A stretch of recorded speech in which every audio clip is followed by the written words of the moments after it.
Okay, I think it's probably about time for us to get started. Well, good evening, everyone, and welcome to this event co-hosted by Keele University and Regent University.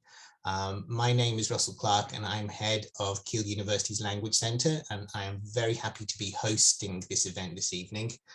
I won't talk for very long because I know everybody's much more interested in listening to Tom and Lorna talk about the very, very interesting topic that we're looking at this evening. I know personally this is something I'm very, very keen on learning more about. There are a few housekeeping rules that I need to ask everybody to understand. First of all, can I just make sure that everybody knows to mute their microphones, please, unless you have been invited to ask a question during the question and answer session. You will be able to ask questions in the chat, and we'll be monitoring the chat and feeding these forward to the speakers so that they can deal with any of your questions. There's going to be a kudo board where you can leave your comments for Tom, but it's for comments only, please, rather than for questions. If you have questions for Tom, do please leave them in the chat or wait for the QA session. And just to remind everybody that the session is being recorded, so if you don't want to appear in the video, do please turn off your camera and mute your microphones. We're going to start with an interview really between Lorna Lloyd, who is a research fellow at Keele University, and Tom, and then we'll be moving on to a Q&A session. At this stage, I'd like to just introduce some of the participants, please. Obviously, we're starting with Lorna. Lorna has worked at Keele for many, many years, has extensive experience in the field of international diplomacy, and has written a great deal about this. I won't actually introduce Tom at this stage because I think Lorna is much better placed than I am to do justice to Tom's very wide-ranging and incredibly interesting career. I will, though, use this opportunity to introduce my colleague Helen Parr from Keele University, and she will be dealing with the question and answer session. I'd also like to take this opportunity to thank Toshihiko Kitagawa, who is a Japanese language lecturer at Keele, but who really is the driving force behind all of this and who's put all of this together. And also our colleague in absence, Ahmed Masood, who is from Regent University. I'd also like to welcome Donna Lee. Professor Donna Lee is the new Dean of the Faculty of Humanities and Social Sciences at Keele. I think that's pretty much it. Just to say really that this is an opportunity for us to get a really good in-depth understanding of what it means to work for the Foreign Office. I was saying to Toshi earlier that when I was younger, this seemed to be the dream job for so many people. So for us to get an insight into what it really is like to work for the Foreign Office and the role of the Foreign Office and the role of the diplomat is something that I'm very, very much looking forward to. So I think without further ado, we'll move on to the main event and I'll pass over to Lorna. Thanks very much, Russell. Martin White, this is my bit of IR for you. Martin White described diplomacy as the master institution of international society. It's a fundamental and ever-present element of the international scene. But too often in the wide world, diplomacy is completely misunderstood and its importance isn't realised.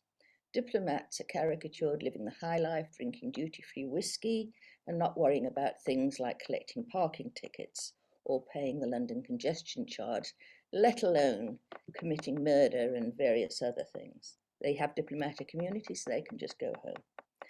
And I have had many hours discussing this with students. Welcome, Tom. It's absolutely great to have you here. I am so pleased that you've agreed to join us today to shed light on the operation of diplomacy. Tom's had a really interesting career.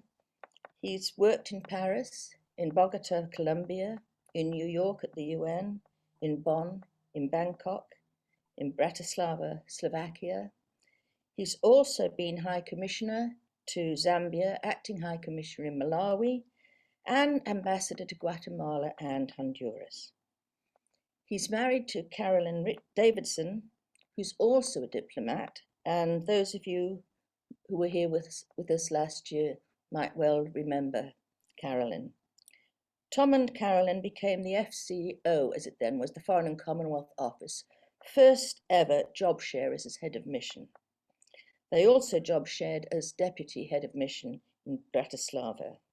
Tom's living with Carolyn in Osaka, Japan, where she's Britain's Consul General. Tom's also had a range of really interesting jobs in London and varied.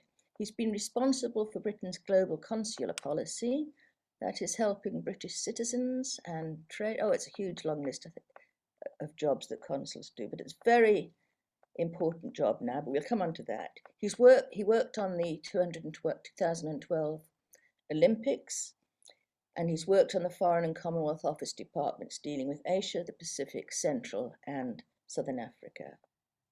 Now, as the title of the meeting indicates, Tom entered the FCO shortly after Britain joined the European Economic Community, as it was, and a few years before the Falklands War, and he retired just a few days before Britain left the EU. So lots to discuss, and I've got a long list which I'm only going to be able to touch the tip of. Please note that Tom is going to be speaking in a completely personal capacity. He is not speaking as a representative of the government, and indeed, since he's retired, he can't. And also, that as the purpose of the meeting is to shed light on the practice of diplomacy, we're not going to take any political answers. But we are very aware that we live in exceedingly troubled times, and so we'd like to just start off with asking Tom if he could say a few words about the war in Ukraine. Well, thank you. Thank you, Lorna, certainly, and thank you for those generous words of introduction. And maybe before I move on to Ukraine, I'll just like to express my thanks also to everyone at Keele University and at Regent's University for setting up this event and for the invitation to speak. I feel very honoured. And I'd especially like to thank Toshi Kitagawa, who has been the driving force behind this event. Arigatou gozaimasu. Yes, we're here to talk about diplomacy, and the world is currently facing its biggest diplomatic challenge in nearly 80 years since the end of the Second World War. 4 weeks ago today, Russia invaded Ukraine, a sovereign European country, and has been bombarding it ruthlessly ever since, causing huge suffering and appalling loss of life. The British government and its allies have condemned the Russian government's invasion, which was of course unprovoked and premeditated. And the British government are actively supporting the brave people of Ukraine in the face of this appalling aggression. And I have no doubt that that is the right thing to do. So I would just like to, at the beginning of this session, express my solidarity with the people of Ukraine and their democratically elected government at this dreadful time. Lorna, shall I just say a couple of other things? You've already said, as a British career diplomat, I am now retired and can't really comment on events that have taken place since I retired, mainly because I've got no particular insights to share. So really, my horizon closes, if you like, at the beginning of 2020, which was when I retired. And as you said, I express views which are now entirely my own and not those of the British government, which may or may not be a good thing. And thirdly, as you just said, there's a lot of confusion about what a diplomat is and what a diplomat is not. And James Bond and Ferrero Rocher have certainly done their bit to spread that confusion and misinformation. I fear a lot of what a career diplomat does is much less glamorous and is often more about the administration of diplomacy than actually conducting diplomacy itself. But we'll be talking much more about that as the evening progresses. So over to you, Lorna. Thank you. Okay, well, the first place to start with all things is at the beginning. And could you tell me why you decided to apply to join the Foreign and Commonwealth Office, and what made you think that you'd be a good diplomat? I'm sorry. Well, I think I applied because the job sounded good fun, and it turned out that it was good fun. But I wanted to use my languages. At university, I read French and German. I was pretty fluent in both. I like the idea of travel, particularly paid travel. I like the idea of living somewhere for long enough to actually have a real feel for and understanding of the country in which you live, sort of real immersion, if you like. I was attracted by the notion of public service, of trying to do some good. But there were also barriers. I remember very clearly leafing through the brochure, because in those days you had paper brochures of how to apply for the diplomatic service and what the job involved. And there was this picture of a chap standing at a lectern giving some sort of public address. And that at that stage, in the tender age of 21 or 22, I found absolutely terrifying. And I really didn't think I could do public speaking. But funnily enough, as the years went by, you get used to it. And that is also something that I would say I ended up enjoying. But there's a lot of aspects to it. And but the main thing is it looked fun, and it has been fun. Can I just touch on your postings and career, because you've had such a variety of jobs, such a variety of interesting jobs. Did you have much choice about where you went and what you did in London? Well, in the early days, no. In the early days, you really got told where you were going to be sent. So because I spoke quite good French, I was sent off to Paris, well, to ENA first for a year and then Paris. And then Bogota came after that. I don't think I was even consulted. I think I just sort of got told I was off to South America, which I thought was absolutely wonderful, and I was delighted, and it was an opportunity to pick up a new language. I think I've had I've worked in 8 or 9 separate countries plus the UN and actually Paris twice, so you could make that up to 10, I suppose, so 10 separate postings. And all of them have been totally different and very interesting. Some were big posts. I think probably I was lucky the way my career worked. The initial postings like Paris and Bonn were to big embassies, which were good places to sort of learn the ropes of diplomacy. And then later on, I was in small posts. And I think you have a lot more independence and freedom in a small post, because London isn't constantly breathing down your neck as they tend to in say, one of the G7 posts. But I've enjoyed them all immensely. And in some ways, the ones you know least about have turned out to be the best of all. Okay.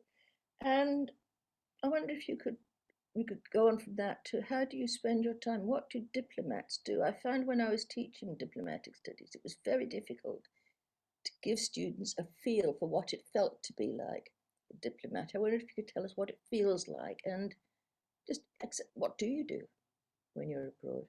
Gosh, You do lots of things. I mean, first of all, you're there to represent Britain as a British diplomat, or whichever country it is you're representing. But what does that involve? It doesn't only involve going to parties, although it is fair to say you do go to a lot of parties, because that is really what the job is about. The job is to mix with people, to meet people, to talk to people, to get information, and also to promote Britain's interests, and all of that. And the best way to do that is to talk to people, and often the best way of talking to people is to do that at some sort of an event. So that's a big part of it.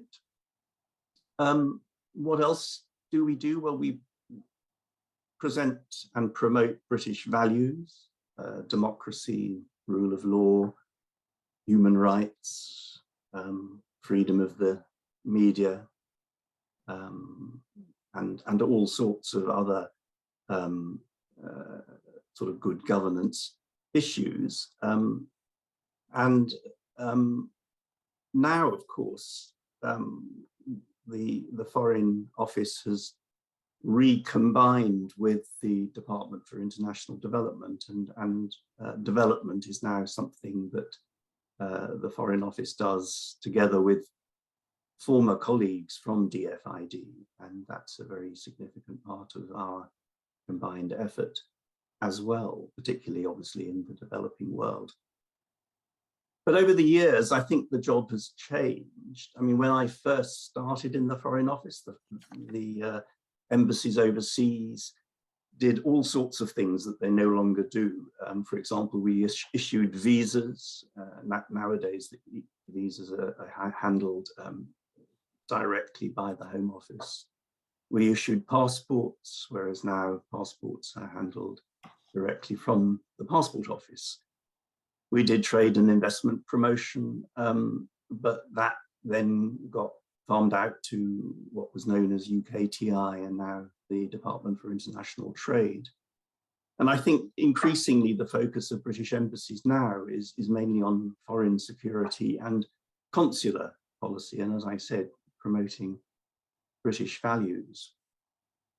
So I think that's primarily what embassies are there to do. You try to get round the country you're posted in as much as you possibly can, because there is a bit of a tendency to just get stuck in the capital city, which isn't always where the real life is happening, and that can be a bit of a bubble. So I've always made a point of getting out into the remote and rural areas of each country to try and make sure I understand all aspects of that country. Yeah, I think that's in a nutshell what diplomats do. Okay, I'll come on to a couple of thoughts I've had later, but how important is the personal element? You were saying about getting out to know people, talking to them at parties. All diplomats I've spoken to so far have thought that the personal element does make a difference, and it does important. How important do you think it is? You mean well, personal? Can diplomats make a difference? You know, that the personal touch that can alter things sometimes. Yeah, no, absolutely.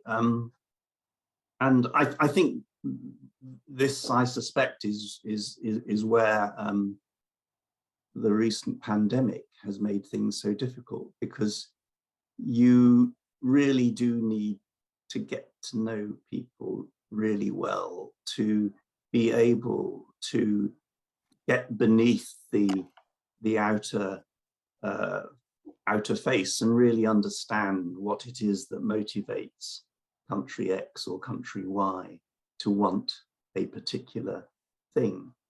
And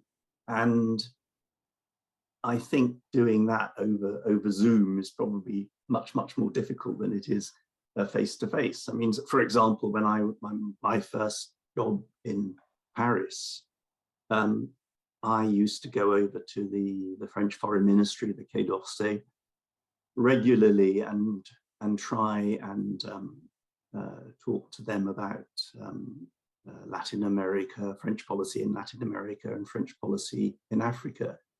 And for a long time, I didn't seem to be getting anywhere. And then I eventually discovered that the best way to get a French diplomat to chat was simply to invite them to lunch. So I started it. I managed to get a bit of money from the embassy and invited people to lunch, and everything completely changed. And you got a whole lot of information and insights into French thinking simply by sort of sitting down and having a good chat over a meal.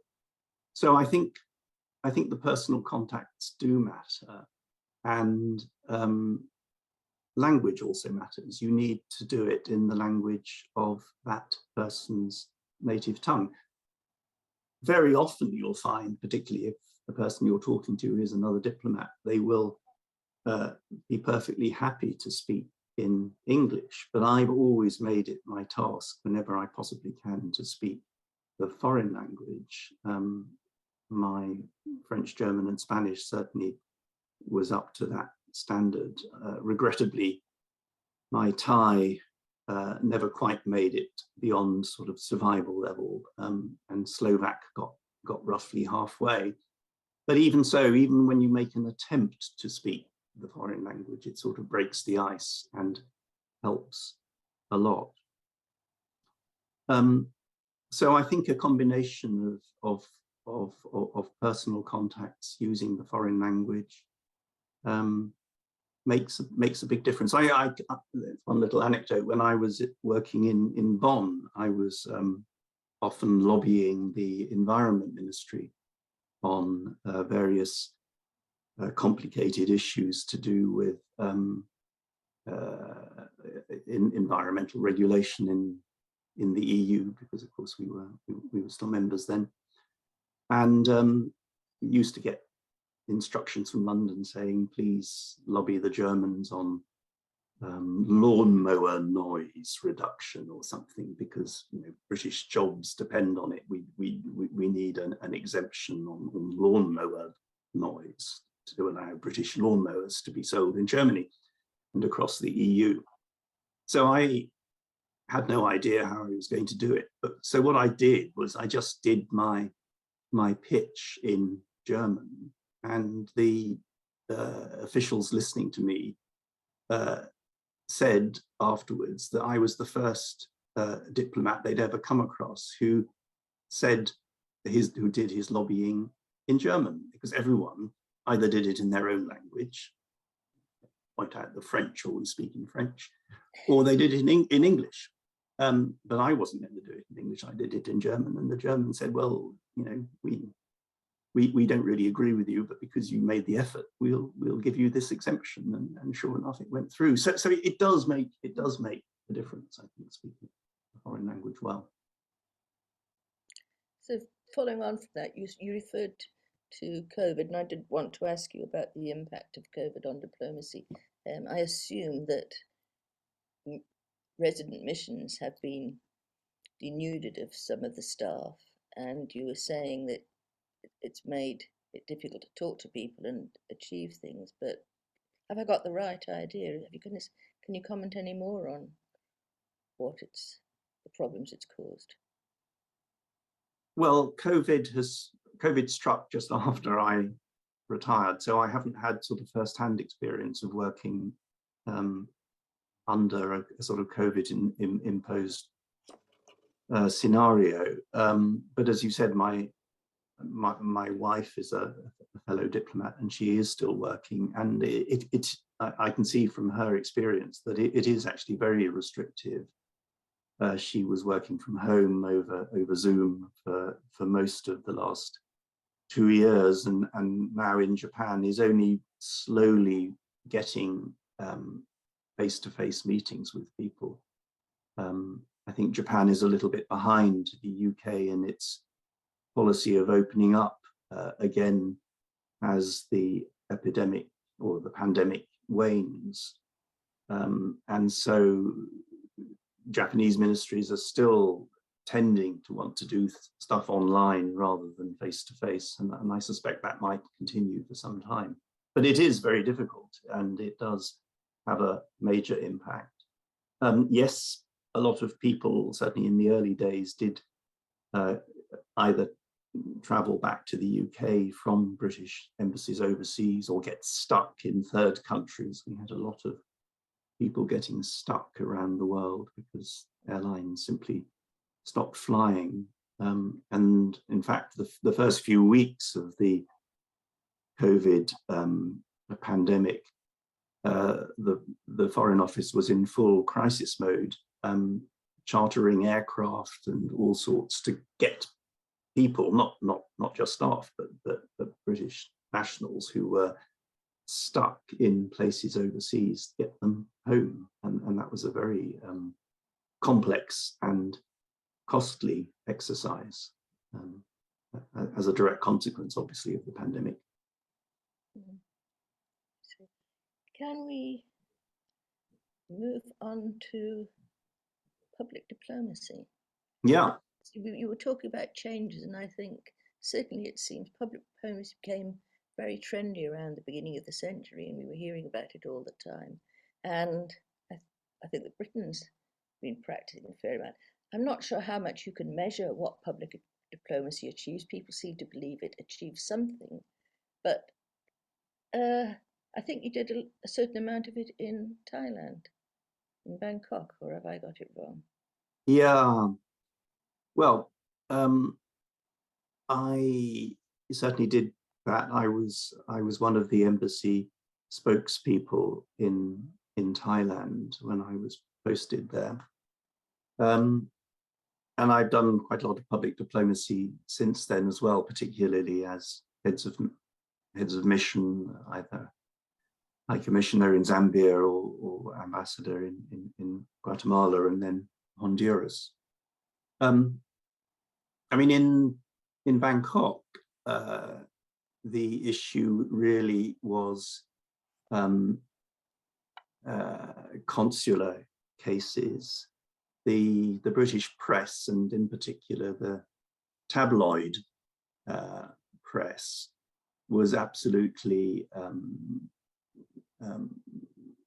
had an insatiable appetite, if you like, for consular cases, and the more salacious, the better from their perspective, and particularly so if the victim was young and female.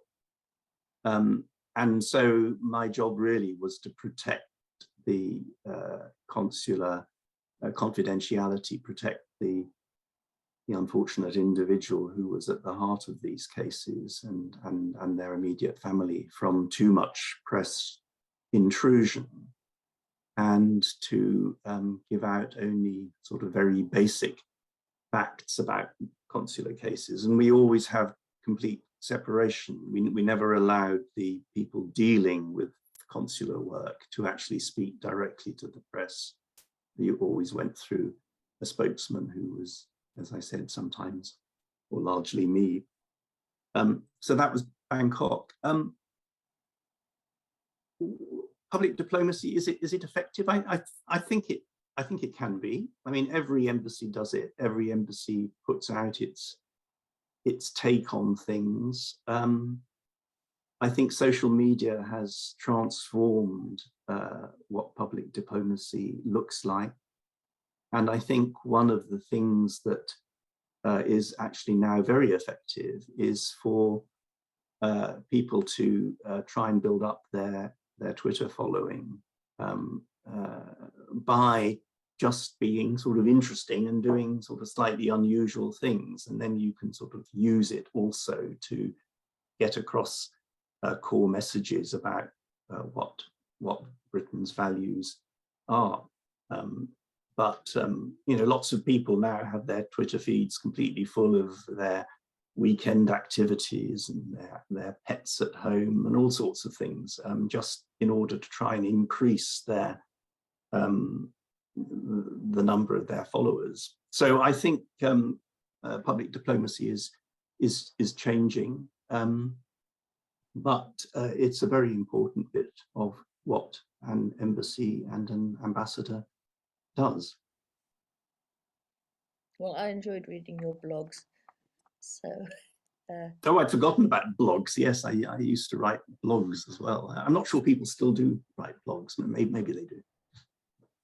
I don't know. But can I just go back? You were talking about the consular work in Thailand, and that always used to be the Cinderella service. And I'm not sure of the exact distinction of how the Foreign Commonwealth and Development Office does it now, but consular work was looked down on. The important work was political, and yet I think that it's incredibly important nowadays. There are so many people traveling.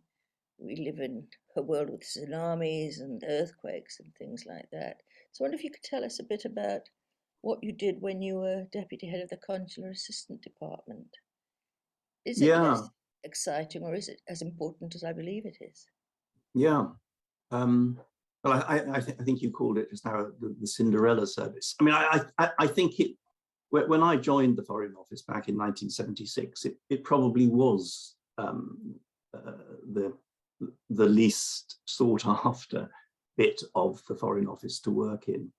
But as you said, as you rightly said, as more Britons travel abroad, they get into more difficulties, more of them get arrested, more of them have problems, lose their passports, and need help from the British embassies in the country they are in. And I think it has risen significantly up the agenda and is probably the #1 issue now for the Foreign Office. As I mentioned before, there was a huge consular operation helping people get home when they got trapped abroad at the beginning of the pandemic. I think probably the biggest consular operation the Foreign Office has ever done. But there have been lots of others. You mentioned tsunamis. I was actually, although I wasn't doing consular work, I volunteered to help out after the dreadful Southeast Asian tsunami in 2004, which struck parts of Thailand, tourist areas around Phuket and others, and killed significant numbers of people, tragically. We didn't really know then what and how to do it, and I think we made a lot of mistakes in the aftermath of that tsunami. But it led to the Foreign Office really beefing up its consular training, its consular preparedness, and I think learning from the mistakes that we did make back then, the consular operation that the Foreign Office offers today is hugely more sophisticated. You asked what I was doing when I was in Consular Directorate. I was deputy head of Consular Assistance Department. We spent a lot of time on a lot of very difficult consular cases, like death penalty cases where a British citizen is sentenced to death overseas by a foreign judiciary, and we always have a policy of lobbying very hard indeed for that person's death sentence to be commuted. But you hit immediately issues of sovereignty, because you have no say to interfere or intervene in a foreign country's judicial process. Lots of cases of sort of possibly incompetent police investigations in certain foreign countries. Again, you lobby hard to try and rectify those and make sure correct justice is done. murders, disappearances are always very problematic and very, very difficult to handle. And we had set up specialist teams to handle situations like that. And of course, hostage situations. We've just had the excellent news that Nazanin Zaghari-Ratcliffe has been released. Well, that was a huge effort. Took 6 years to get there. And there are many other hostage cases that are perhaps less well known that are still running on. So hostage cases are very, very difficult, and again are involve often significant issues of sovereignty. So those are some of the difficulties we face, but there's also, you know, the sort of running routine stuff of lost passports and people getting on the wrong side of the law for relatively petty offences.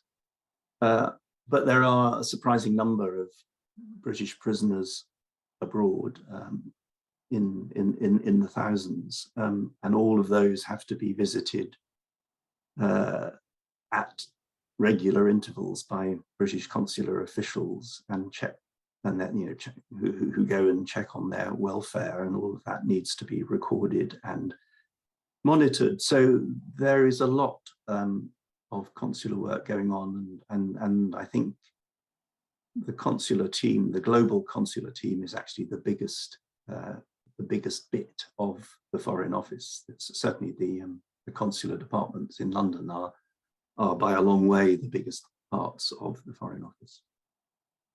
Thanks. I'm very aware we're running out of time, and I've got 3 questions I want to ask you. So can I ask for 2 short answers and one a bit fuller? The first one is job sharing. And I gather the HR department in the FCO was very supportive. But what is it like fulfilling the traditional wifely role? It's been described as a full unpaid career in itself. But how do you find it, or are you completely liberated? What do you mean when I was you weren't ambassador? Yeah. Yeah. Well, it was very nice, because I'm a great proponent of job sharing, because it enables you to get the best of both worlds. You have a job to do, but you also have time to do other things as well. And when we first sold the idea to the Foreign Office, we had very young children, and one of us needed to spend a lot of time looking after them. And we didn't want it only to be just one of the 2 parents doing that. So we decided on this system of splitting the job share into 4-month chunks. And so for 4 months, for example, my wife would be the person doing the diplomatic job, and I would be the stay-at-home spouse looking after the children. And then 4 months later, we would reverse, and I would become the diplomat, and she would do the spouse stuff and running the house, looking after children, doing the school run, and all of those things. And it worked really well. And the interesting thing is that we were actually pioneers. I think Carolyn and I have a global first to our name, in that we were the first ever job sharing ambassador anywhere in the world, not just British ambassador, but any country's ambassador. But since then, a number of countries have adopted it as well. And we still get asked very frequently for information about how we made it work and so on, because more and more countries are looking at it as a way. I think it just works, and it retains staff, because they have a different way of operating, and it keeps families together as well. So that's a rather longer answer than you probably wanted, but it's a very good thing to do. Oh, I think it's important, as you say, you were the first couple to do it anyway. So I think it's important. I don't think I've got time for Mark to ask you about the Olympics. I want to go to my last question, which is relating to the Russian invasion of Ukraine. And I'm not going to ask you about policy or anything, but what are the FCDO's procedures for handling crises of this magnitude? What systems are in place for it? Right. Well, as I said, the Foreign Office has been sort of building up its crisis management systems over the years, and it now has a very sophisticated crisis management structure. So I don't know exactly how it is being handled, but I guess they would be using the standard structure, which is to have a what we call the gold, silver, and bronze command structure. So you have an overall senior supervisor who's called the gold commander, who's probably a well-seasoned diplomat who has the overall strategic view. The silver commanders do the sort of more day-to-day managing of the crisis, and the bronze teams do the legwork, if you see what I mean. And the teams would be set up to reflect the type of crisis. So you would have a political team, an economic team, a consular team, a media team, a development team, defense, and so on. And you'd find people writing sit reps to explain to the incoming shift what was going on, and the outgoing shift would write those, and they would be passed around the whole Foreign Office so that everyone was well informed as to what exactly was what. And as I said, it would be a shift system, so you could operate 24 hours without a break in 3 8-hour shifts. Importance of rostering in making that possible. And then, of course, you also have teams of people ready to fly out to reinforce the embassies immediately affected by crises. So we call those rapid deployment teams. And they would be staffed by volunteers who had day jobs in completely different spheres, but they would drop everything and within a few hours probably be on a plane out to help reinforce posts under strain. So that I'm sure is what is going on over the Ukraine crisis, but I suspect it's very taxing work and very, very stressful indeed, particularly given the appalling situation on the ground. Thank you very, very much, Tom. As you know, I could keep going for a lot longer. Maybe someone else will ask a question for the Olympics, but I mustn't trespass on your time anymore. It's time. I must let other people talk. So thank you. Over to you, Helen. Oh, Russell, sorry. Yeah, thank you very much indeed, Lorna, for some really interesting questions and some very insightful answers from Tom. We actually have a number of questions that are starting to pop up in the chat. So at this stage, I'll be handing over to my colleague, Helen Parr. Helen is the head of the School of, I have to get this right, Social, Political and Global Studies here at Keele University, and she'll be dealing with the question and answer session. So Helen, I'll pass over to you, please. Thank you, Russell, and thank you very much, Lorna and Tom, for your really interesting and considered answers. I mean, it's really striking how much of the daily life that you described is involved in dealing with the multiple travails of British citizens overseas, as much as it is dealing with sort of state policy. So there are a number of questions that have already popped into the chat. So if you've got questions, audience members, do put them in the chat and I can read them out. Or Toshi, is it okay if people put their hands up, given that we've got a sort of reasonable number of people in the room? Are we okay to take verbal questions as well, or shall everyone put them in the chat? I think it's better to go through the chat first, and then if there are any more, then we can ask to raise hand. Sure. So if you've got questions, put them in the chat, please, and I'll read them out. So the first question is a question about the increasing propensity of number 10 of central government to perhaps not take control, but to influence foreign policy. So the question is, can I ask for your thoughts on the impact of the growth of the executive offices of government, Prime Minister, President and Cabinet Exec, on the role and influence of the Foreign Office and diplomats? Do you think that their role and influence has been diminished by, for example, in the UK, the increased role of the Prime Minister's office in foreign affairs? That's a very interesting question about whether foreign policy has been taken over by the Prime Minister, I think. Well, I mean, prime ministers are prime ministers, and they are heads of government, and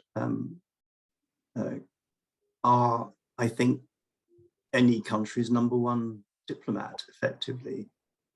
When you have a very important negotiation to do, it is actually the prime minister who does it.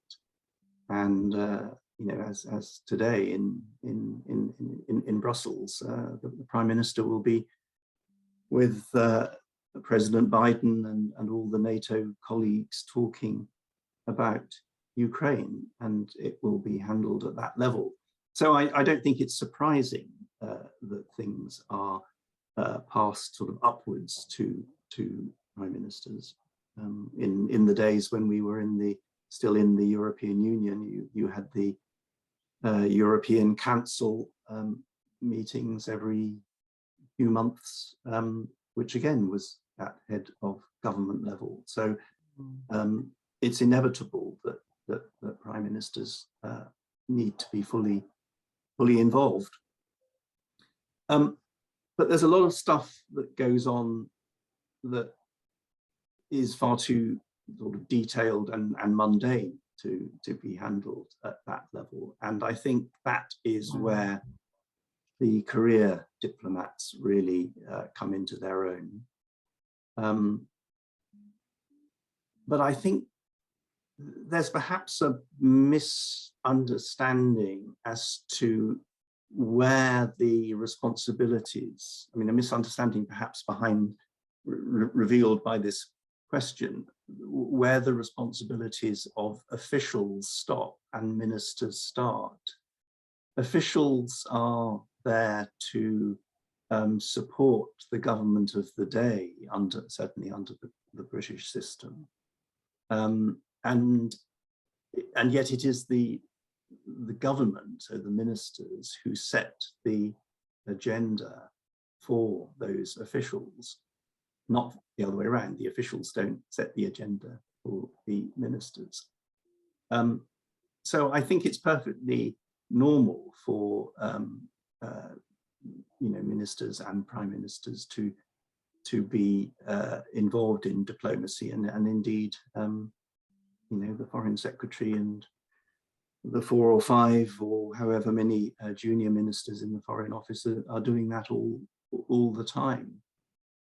I mean, really, it's the role of the officials, the career diplomats, to brief the ministers on policy options, make it clear what the consequences will be of the various policy options, but then for the ministers themselves to take the decision as to what policy option to pursue. And that's always been the British system. That's interesting. I have a potential follow-up question, but I'll save it and work through some of the other questions. The second question is, what exactly is an honorary consul and what do they do? And there's a follow-up here as well. So the student asks, did you ever work with David Fox, an honorary consul to Chile and former president of the Manchester Consul Association? My granddad used to work with him. But let's take the first bit first. What is an honorary consul? Well, I'll do the other bit first. I'm afraid I don't. I have no idea. I've never worked with David Fox, so I'm very sorry. I can't help with that.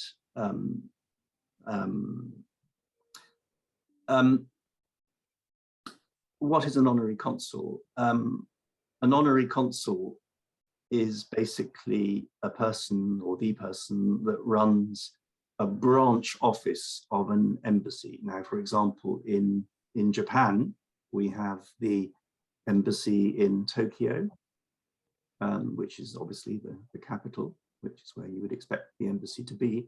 But we also have a consulate, consul general in Osaka, and that's the job being done by my wife at the moment. And then you have honorary consuls who are unpaid, generally British citizens who are resident in the country concerned. And you have a sort of network of honorary consuls who do a number of things. They will look after British citizens who run into trouble. They will do a certain amount of trade and export promotion work. They're very often people in business themselves, so they have good contacts in the economic field. So again, people like Graham Greene paint honorary consuls in a rather sort of exotic light. The ones I've come across tend, no offense meant to them, tend not to be quite as exciting or as interesting people. But they are a way of, for the Foreign Office, it's a way of extending our influence in countries with a team of essentially unpaid, almost volunteer staff who are very well plugged into the country concerned. Thank you. So the next question is also an interesting one. According to what I've heard, diplomats are supposed to be politically neutral. However, it's very likely that during the career of a diplomat may be asked to pursue a policy that the diplomat may not agree with, either morally or politically. How do you go about solving this dilemma? Do you have to put aside your own politics or viewpoint, or is it possible sometimes to make a compromise? Right. Well, that's quite a good question, if I may say so. I think probably during a career as a diplomat, you do come across situations where you think, actually, this is something I don't agree with. And then what do you do about it? Now, as a British civil servant, you do sign an undertaking at the beginning of your career to serve the government of the day. So if the government of the day wants you to do something that you don't want to do, and you are absolutely convinced you don't want to do it, I suppose the only thing that is open to you is to resign. And that does happen, not that frequently, but we had resignations over a number of issues, including over Brexit. And actually, you could use Brexit as an example of something that actually I suspect most, and this is me speaking obviously in my personal capacity, I would say that most of the career diplomats in the Foreign Office at the time would have felt that Brexit was not in the UK's interests, and to leave the world's most successful trading bloc is quite a big step, and it's quite economically damaging to the country's interests. So people were grappling, a lot of colleagues, indeed I myself was grappling with these issues, because you don't often find yourself doing something in your job that you know is actually contrary to the country's best interests. Having said that, of course, we have to respect the democratic outcome of the, in this case, the Brexit referendum, and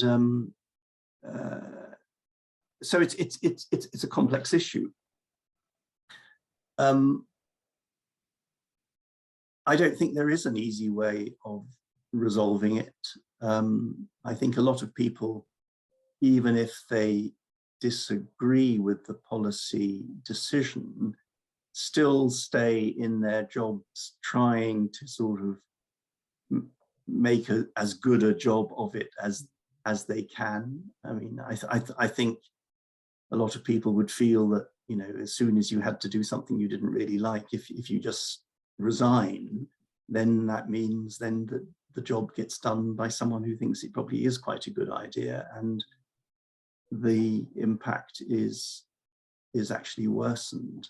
So I don't think this is a very clear answer, but I think what you can tell is that a lot of us have been in this dilemma, and that Brexit is probably the most divisive of recent cases. Yes, thank you. I think that was a very considered answer and very interesting answer. So thank you. So the next question is, from your perspective, has Britain become more or less powerful on the international stage? And I suppose we could take that being from the time at which you first entered the Foreign Service, which I think was 1979, was it not? Yeah, 1976. Apologies. Yeah, I mean, I think probably Britain was at its most powerful, if that, I'm not sure that's really quite the word to use, but most influential on the international stage, when we were still a member of the European Union, because the European Union is actually a very powerful pressure group, if you like, in world affairs. And I think when the European Union speaks with one voice on an issue, people listen. Britain has chosen to go its separate way, and I am still, I think, to be persuaded that is in the national interest. So I would say that Britain's voice on the international stage has been diminished by Brexit, and I can't see that changing in the short term. Thank you. If anyone would like to ask further questions subtly along those lines, do put them in the chat. So next question is, I know you've said that the current conflict in Ukraine is the biggest situation since 1945. What makes it so dire when you compare it to other conflicts in the last 80 years? And I think this is the key bit, what makes this more unstable than Iraq, 9/11 or Vietnam? I think there's a very simple answer to that, and that is it's happening in Europe. It's on the border of the European Union. I had a posting to Slovakia, which is a bordering country of Ukraine, and I can only imagine what the Slovaks feel as refugees pour across their border in tens, if not hundreds of thousands. I think it's quite interesting to look back at what was happening in the 1990s after the Berlin Wall came down, after the Soviet Union ceased to be, after the Gorbachev reforms, and then the 10 years or so of reforms under Yeltsin. It was very unclear at that stage in which direction Russia was going to head. It was a period of significant change across Europe. Countries that had previously been under the Soviet tutelage were free and over time applied to join the European Union and NATO. And I was working at that time on Russian affairs, and I can remember very clearly that we were looking hard at the question of not just Ukrainian membership of NATO, but extraordinarily enough in those times of turmoil, in Russian membership of NATO. And we felt at the time that that was probably a step too far, but we developed a strong partnership agreement with Russia, and that was implemented both with Russia and Ukraine and a number of other regional countries that had recently come out from under the Soviet sphere. So I think that's why we feel that Ukraine is totally different from some of those other more distant things. I mean, the Iraq War, the Vietnam War were hugely significant wars, but they weren't happening in Europe. And I think most of us felt that with the end of the Second World War and the creation of the European Union, which exists in part to prevent conflict between its member states and has been very successful in doing that. I think we felt that war in Europe was a thing of the past, and suddenly we discover that is not the case. So I do think it's a very different situation. Yes, thank you. And yeah, okay. So moving on to the next question, which is a slightly different tone. Thank you very much for the talk so far. I would be really interested about your thoughts about your retirement, stepping away from the Foreign Commonwealth Development Office after a 44-year career. Do you feel like you've been able to shed the mindset of a diplomat, or is it difficult to leave it behind? I suspect it is probably quite difficult to leave it behind, and you mustn't forget that I'm also still married to a career diplomat who is still actively working. So I get rolled out quite often with her to go to events where I do need to be fairly careful in what I say. So yes, I think it does live on in you, but I feel you can talk more freely about things. You're not always under the microscope as you are as a serving diplomat. I mean, I think it is actually quite trying to be, for example, I'm an ambassador in a small country like I I was in Guatemala and Honduras, because you become very recognized. And when you go shopping in the supermarket or try and go to the cinema, people recognize you and come up to you and ask you questions about things. And you never really can go off duty. Whereas now, I think as a retired person, I think it is easier to just to switch off and not be that representative of Britain any longer. Yes, and so I'm just going to extrapolate a little bit from the remaining part of this question. So does the British government ever say get in touch with retired diplomats and say things like, oh, Tom, we hear you're going on holiday to such and such a location. Can you find out a little bit of information while you're there? Or do you ever get called back into service, or are you retired?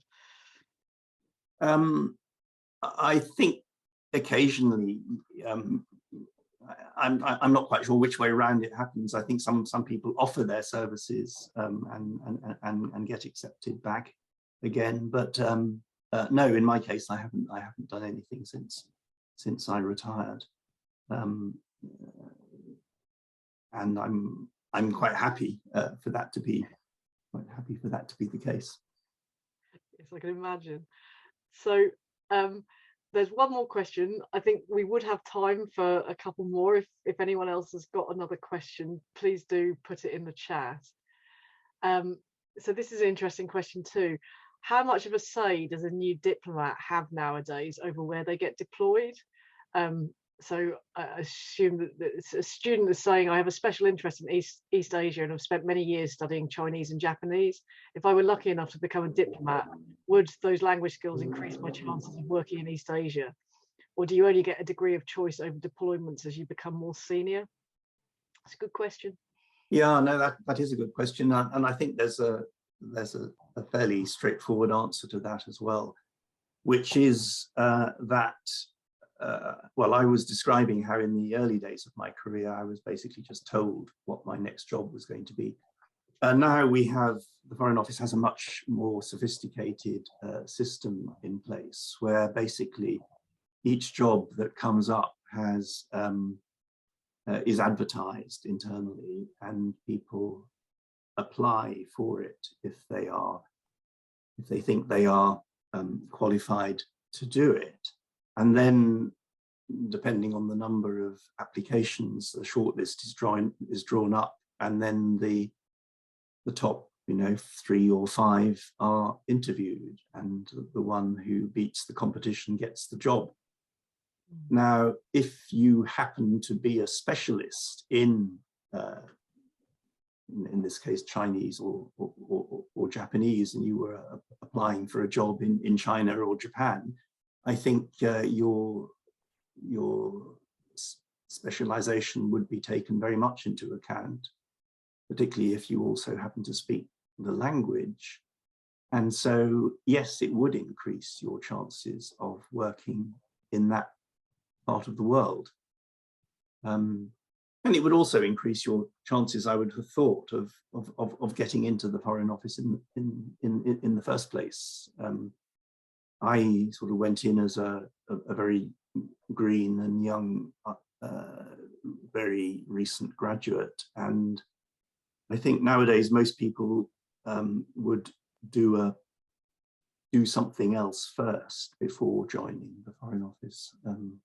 Maybe working for a think tank, or working for an NGO, or volunteering, or something, or even working in business before going into the Foreign Office. Whereas back in my day, you sort of started out at the very beginning of what you hoped would be a long career. It's interesting. Thank you. So there are 3 more questions have come in. It's terrific. So thank you very much for your insightful sharing, Tom. My question focuses on the impact of being a diplomat on your own identity.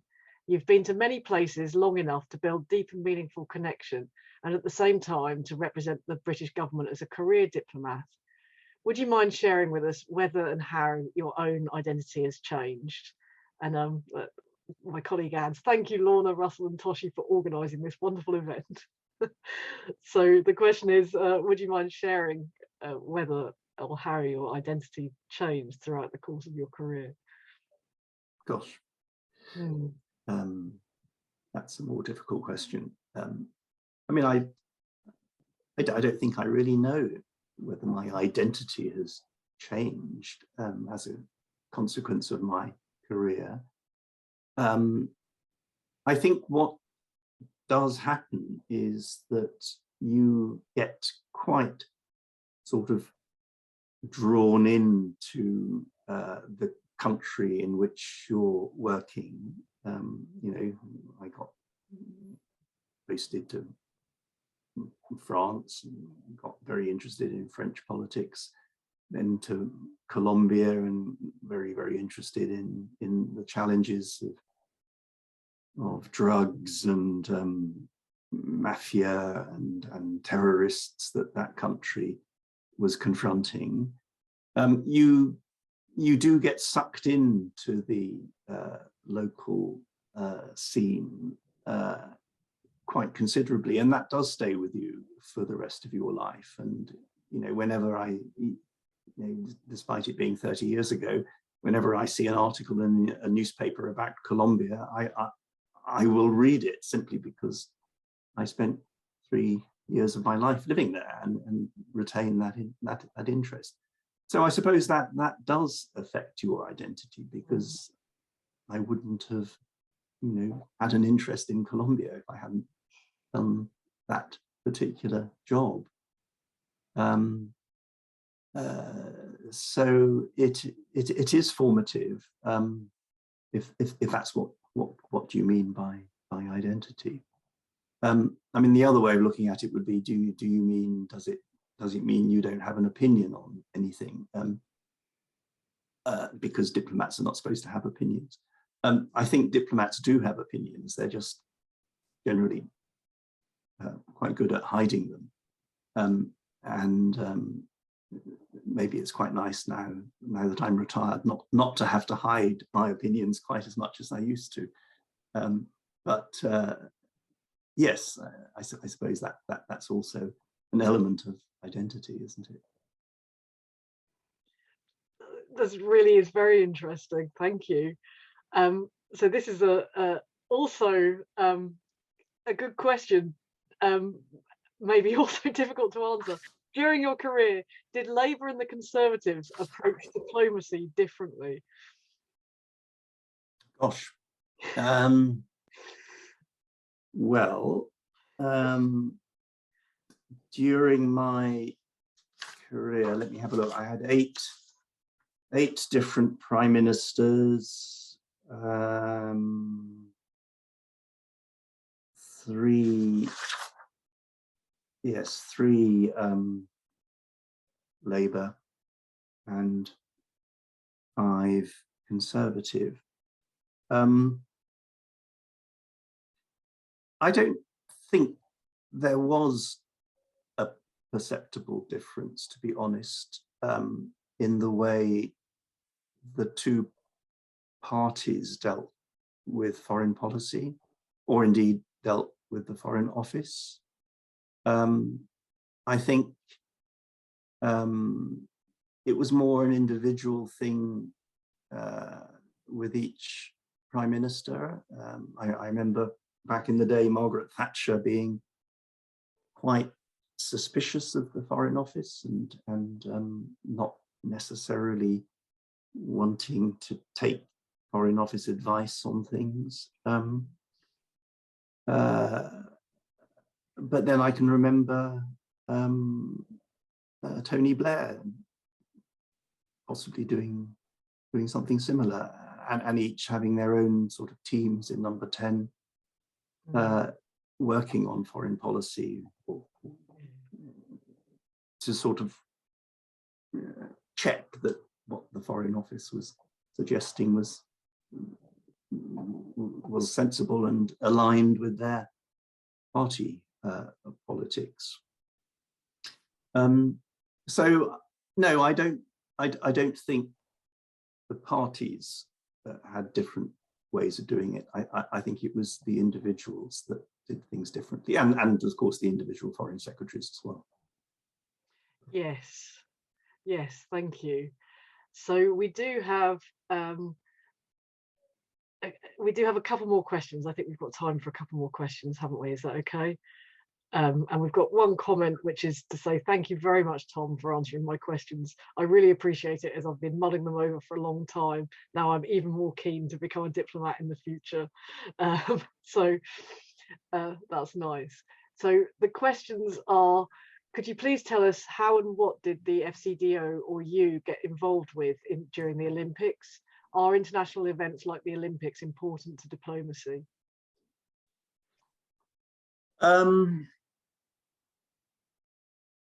Are they important? Yes, hugely important, because it's sort of showcasing Britain. I think the 2012 Olympics actually was a high point, if you like, of British diplomacy, public diplomacy, if you like.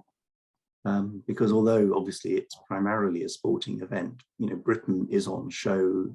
Britain was on show as the hosts, London in particular, the host city. And it was a pretty flawless operation, in fact. The question is, what did the FCO do? Well, we didn't actually end up having to do very much at all, because it was so well organized, and things went pretty much according to plan. And one of the things I was there was a whole team of us sort of on standby, was to pick up the pieces if something went wrong. And I'm very pleased to say that nothing major did go wrong. I mean, we had quite a lot of things to deal with. We had vast numbers of heads of state and heads of government visiting, as you know, visiting London to sort of attend the opening ceremony of the games, and they all wanted bilateral meetings with our government ministers and royal family and all of that sort of thing. We had a fair number of visa issues that had to be resolved in short shrift. We even had asylum requests from athletes who didn't want to go back to the countries that they had represented. But basically things went very well, and I seem to remember watching rather a lot of it on television while I was being paid to sit at my desk, which was not unpleasant. Absolutely. So we have a final question. I think we've touched on some of this already, but it is a good question. Did COVID lockdowns impact the effectiveness of international diplomacy? For example, having to do virtual conferences rather than face-to-face diplomacy? Well, I don't know. I mean, first of all, as I said earlier, I'd already retired just before, I mean, just days before the COVID pandemic was declared a pandemic by the WHO, and so I haven't worked in any of the COVID environments. But yes, I'm absolutely convinced that it has been much more difficult to run international diplomacy effectively through Zoom. I mean, it just isn't the same. And I think it's very telling that now, with the appalling crisis in Ukraine, that face-to-face meetings have resumed, and that, you know, the American president has flown over all the way from Washington to Brussels to meet his NATO counterparts face-to-face, because it is just so much more effective to do that. And you, I think, can read the room just in a completely different way from what you can try to do when you're doing it remotely. So I think that's a real example of how people are desperate to get back to face-to-face meetings. Absolutely. So thank you very much, Tom, for your very reflective and considered answers to all of the excellent questions that that were asked. I think we've all gained an awful lot from the session, so thank you very much for that. Perhaps we'll have a follow-up session in person at some stage in the future. And so I think that brings us to the close of the questions. Thank you again. I'm handing back to. Thank you. Okay, thanks very much indeed, Helen. And again, thank you very much, Tom, for some very insightful and very interesting answers.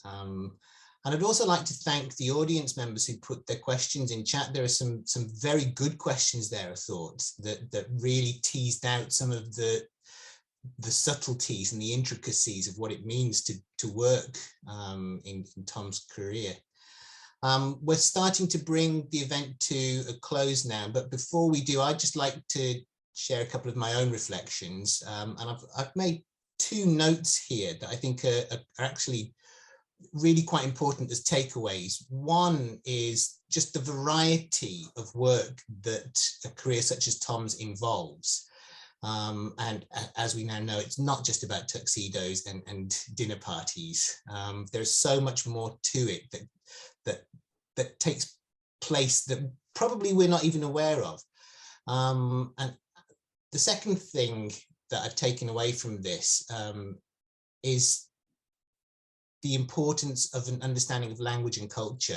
As the head of the Language Centre at Keele, Tom's comments about the necessity to understand language and culture were music to my ears. And not just to have an understanding of mainstream culture, but Tom's comments that it's important to actually get out of the capital city, to go around the country, to meet people, to get a really good feel for the language and the local culture is something that I think that anybody who is aspiring to a role such as this really needs to take into consideration very, very deeply, very closely.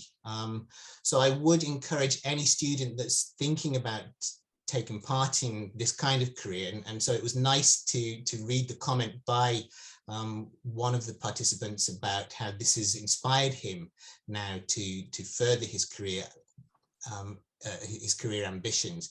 I think is fantastic. So students who are thinking about this, do please consider furthering your language skills, taking part in study abroad. Keele and Regents both have fantastic study abroad programs, short courses, semester courses, year-long programs. All of this kind of thing can really, really feed into your career ambitions, because effectively, Tom has spent a career doing almost a study abroad, work abroad. So I do think this is something that everybody needs to consider very, very carefully. Finally, we do have the Kudo board. Toshi has put the link in the chat again, so do use it to send your comments to Tom, and also to give feedback on the session tonight. I think it would be very nice if we could use the Kudo board to express our gratitude to Tom and to Lorna also for working through all of our questions. So do please make sure that you take advantage of that. Other than that, I just want to thank again everybody that's involved with this, Lorna, Toshi for organising this, Helen for doing the question and answer, but particularly to Tom for sharing your insights into such a wonderful career over 44 years. And on that note, I'd like to wish everybody a very good evening. I hope you all found it as well as interesting as I did, and we'll finish there. Thank you very much indeed. Thank you all very much indeed. Thank you very much, everyone.